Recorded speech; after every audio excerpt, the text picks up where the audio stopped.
우원식 국회의장입니다. 22대 국회가 임기를 시작하고 3주 차입니다. 조속히 원구성을 마무리하고 22대 국회가 개원했음을 국민 여러분들께 보고드려야 합니다만 국회가 의무를 제대로 이행하지 못하고 있어 국민 여러분께 죄송합니다. 국회를 대표해서 국회의장이 국민께 직접 보고드리는 것이 도리라고 생각해 이 자리에 섰습니다. 그간 국회의장의 중재하에 여야 원내대표 간에 여러 차례 깊은 접촉과 밀도 있는 대화가 오갔습니다. 아직 합의에는 이르지 못했지만 양당 간에 또 국회의장으로서도 양당의 입장과 고심을 확인하는 과정이었습니다. 그간의 과정과 국민 눈높이를 종합적으로 살필 때 상임위원장 배분은 1당 11개, 2당 7개가 합당하다고 판단합니다. 의석수에 따른 상임위원장 배분이라는 원칙에 부합하고 무엇보다 국민은 여야가 함께 국회를 운영하는 모습을 바람직하게 여긴다는 점을 무겁게 받아들인 판단입니다. 국회의 원구성이 국민의 권리를 침해해서는 안 됩니다. 우선 민주당이 18개 상임위원장을 모두 맡는다는 것은 지난 총선에서 국민의힘을 지지한 국민들의 권리를 침해하는 결과가 될 수 있습니다. 의석수를 보더라도 그렇습니다. 신중해야 합니다.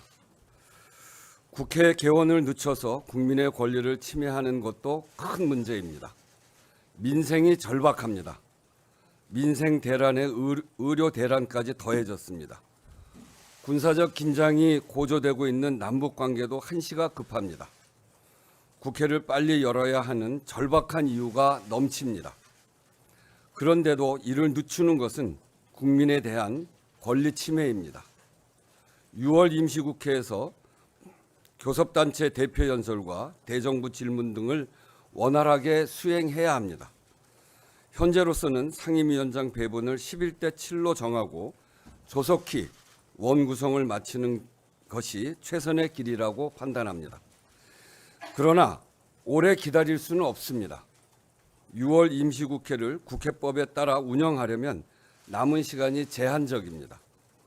여야가 빨리 결론을 내달라고 요청합니다.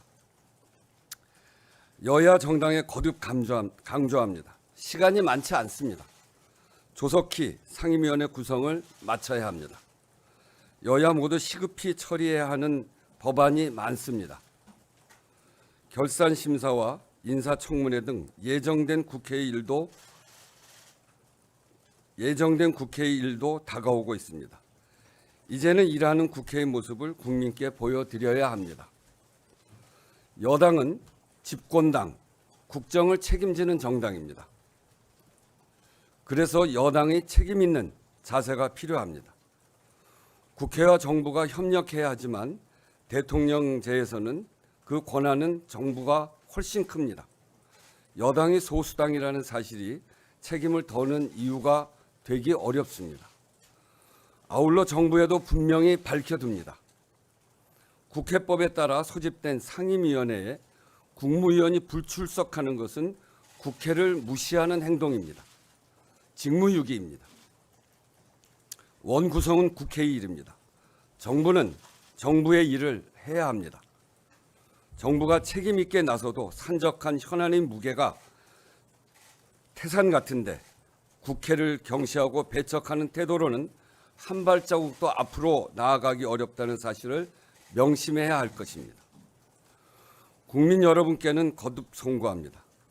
여야가 협상을 종료한 상황이 아닌 만큼 조금만 더 지켜봐 주시기를 부탁드립니다. 국회의장으로서는 최대한 빠르게 국회가 개원할 수 있도록 최선을 다하겠습니다. 마지막으로 여야 모두 국민 보시기에 합당한 결론을 내기 위해 노력해 달라는 말씀을 거듭 드립니다. 감사합니다.